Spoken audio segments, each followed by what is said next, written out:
السلام علیکم۔ آج جس سورہ کا ترجمہ میں آپ کے ساتھ شیئر کروں گی وہ ہے سورہ یوسف۔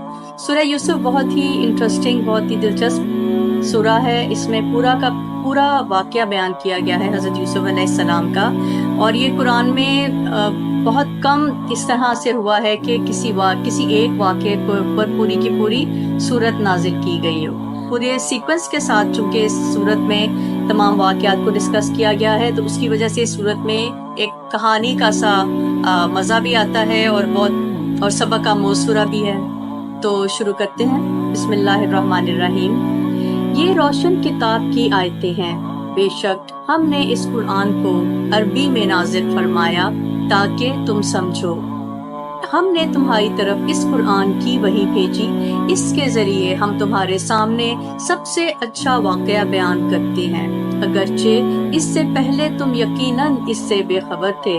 یاد کرو جب یوسف نے اپنے باپ سے کہا، اے میرے باپ، میں نے 11 ستاروں اور سورج اور چاند کو دیکھا، میں نے انہیں اپنے لیے سجدہ کرتے ہوئے دیکھا۔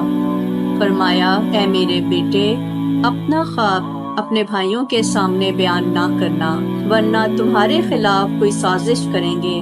بے شک شیطان آدمی کا کھلا دشمن ہے، اور اس طرح تیرا رب تمہیں منتخب فرمائے گا اور تجھے باتوں کا انجام نکالنا سکھائے گا، اور تجھ پر یعقوب کے گھر والوں پر اپنا احسان مکمل فرمائے گا، جس طرح اس نے پہلے تمہارے باپ دادا ابراہیم اور اسحاق پر اپنی نعمت مکمل فرمائی۔ بے شک تیرا رب علم والا، حکمت والا ہے۔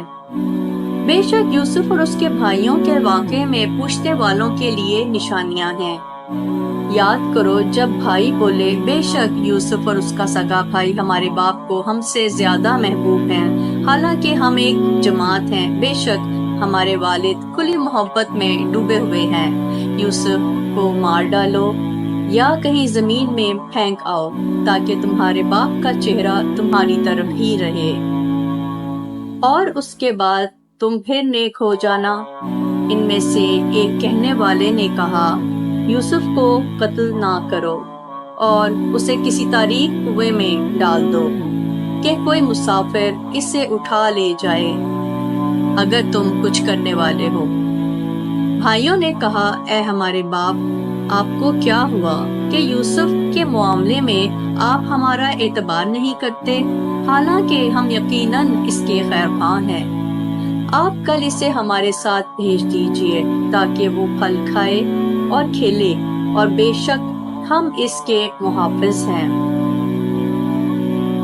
فرمایا، بے شک تمہارا اسے لے جانا مجھے غمگین کر دے گا، اور میں اس بات سے ڈرتا ہوں کہ اسے بھیڑیا کھا لے اور تم اس کی طرف سے بے خبر ہو جاؤ۔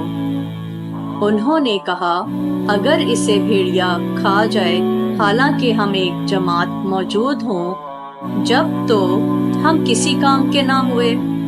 پھر جب وہ اسے لے گئے اور سب نے اتفاق کر لیا کہ اسے تاریک کنویں میں ڈال دیں، اور ہم نے اسے وحی بھیجی کہ تم ضرور انہیں ان کی یہ حرکت یاد دلاؤ گے، اور اس وقت وہ جانتے نہ ہوں گے۔ اور رات کے وقت وہ اپنے باپ کے پاس روتے ہوئے آئے، کہنے لگے، اے ہمارے باپ، ہم دوڑ کا مقابلہ کرتے دور چلے گئے اور یوسف کو اپنے سامان کے پاس چھوڑ دیا تو اسے بھیڑیا کھا گیا، اور آپ کسی طرح ہمارا یقین نہ کریں گے اگرچہ ہم سچے ہوں۔ اور وہ اس کے کتے پر ایک جھوٹا خون لگا لائے۔ یعقوب نے فرمایا، بلکہ تمہارے دلوں نے تمہارے لیے ایک بات گھڑ لی ہے، تو صبر اچھا، اور تمہاری باتوں پر اللہ ہی سے مدد چاہتا ہوں۔